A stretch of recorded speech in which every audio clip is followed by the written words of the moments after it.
Salut à tous, aujourd'hui on va apprendre comment recharger un chargeur avec une bouteille et comment en recharger un avec une sparklet de gaz. Il y a aussi quelques petites différences.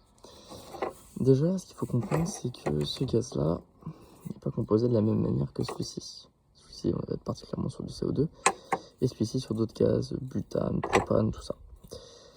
Donc c'est pas les mêmes gaz, donc vous vous dites bien qu'ils n'ont pas les mêmes particularités. Par exemple, celui-ci, on joue principalement, rarement en dessous de 10 degrés avec du green gas parce que parce qu'on peut plus facilement abîmer des répliques ou autres.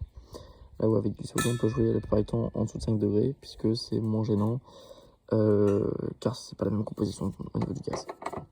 Voilà, alors ce gaz-là, comme vous pouvez le voir ici, il a 1% de silicone, ce qui veut dire qu'en gros, il est graissé pour les joints en fait de mon chargeur par exemple. Donc là vous pouvez voir la petite valve là. Ok, alors je vais enlever le capuchon, paf. Là c'est une valve. Et donc la valve elle va plus facilement avoir de problèmes si on n'a pas de silicone ou qu'on ne graisse pas nous-mêmes en fait. Parce qu'on peut graisser nous-mêmes un chargeur, c'est pas le problème. Voilà, et également cette partie là qui doit être graissée. Et celle-ci manuellement. C'est la valve qui permet de le vider, je vais vous montrer ça. Voilà. Donc déjà on va commencer par recharger le chargeur au gun gaz. Comment on fait? Alors, c'est vrai que c'est un peu plus compliqué de recharger ça. Je vous le dis, moi la première fois que j'ai eu ma première réplique, j'ai pris plusieurs dizaines de minutes avant de comprendre comment faire sans l'abîmer. Alors vous voyez la valve, là on a un trou dedans, un petit point, qui doit rentrer en fait dans le tuyau. Donc à la verticale, c'est très important. Et on appuie, vous entendez, paf, le gaz est dedans. Donc là on est bon, on a du gaz dans la réplique, il n'y a pas de problème. Je vais vous montrer. Le problème c'est juste que quand je tire en ce moment, j'ai un petit problème au niveau de mon barre hop-up, c'est pas grave. Voilà, j'ai un petit problème, mais c'est pas grave. Donc il y a du gaz. Et comment on le vide ce gaz sans tirer pendant 10 minutes? Et ben c'est avec ça que sert cette petite valve, il faut appuyer très fort. Alors le problème c'est que là je vais gagner une de recharge, mais c'est pas grave. Voilà. Alors si votre chargeur est extrêmement froid après c'est normal, c'est du gaz sous pression. Donc je l'ai vidé en fait par ce petit orifice. Qu'il va falloir bien sûr regresser plus tard, puisque bien sûr ça le dégraisse. C'est pas bon non plus de faire ça, parce qu'on dégage toute la pression d'un coup, donc c'est pas bon. Mais voilà. Comment vider le chargeur en fait. Alors maintenant on va passer au CO2, donc avec tout un écrou, avec une clalette, voilà. Bon. Alors, juste petit rappel, je vous le dis juste, il me semble que ce chargeur là a des fuites de gaz. On va vite vérifier ça, mais il me semble que ça on a. Alors, donc, on met la clé Allen, hop là, paf, on tourne. Tout pété, je suis en train de tout péter.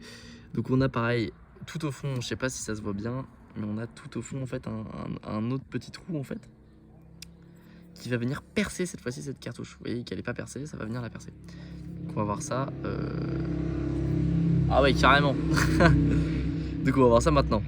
Bon, hop là, on insère la petite cartouche. On va venir prendre le petit capuchon, l'aligner par rapport au stri de la vis. Hop là, on visse à la main. Et attention, la prochaine partie, vous allez sûrement voir tout le gaz partir, c'est normal. Mon chargeur est pété. On force. Hop là, on visse jusqu'à entendre un petit pchit. C'est-à-dire que là, je suis en train de littéralement transpercer la cartouche. Donc là, la cartouche est bien transpercée. Parce que si je tire plus fort, je vais péter le truc, ça n'a aucun intérêt.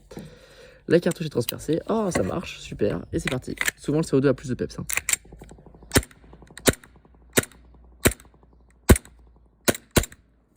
Et voilà.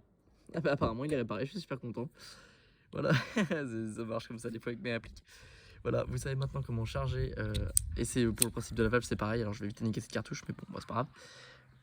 Ah non. C'est plus compliqué pour une cartouche de CO2, mais. Parce que ça a souvent. Alors, je me coupe. Ça a souvent plus d'air là-dedans que dans une recharge. Parce que là, il y a toute la cartouche entière. Et il en reste encore. Paf. Et ensuite, pour l'enlever, hein, c'est simple comme bonjour. On dévisse. Ça fait un petit pchit, c'est normal.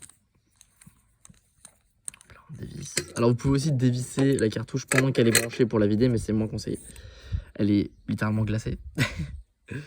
Mais bon, ça, on s'en fout. Et voilà, vous avez comment recharger votre réplique. On peut voir les percées. Hein. Vous savez comment recharger votre réplique, que ce soit au CO2 ou au green gas.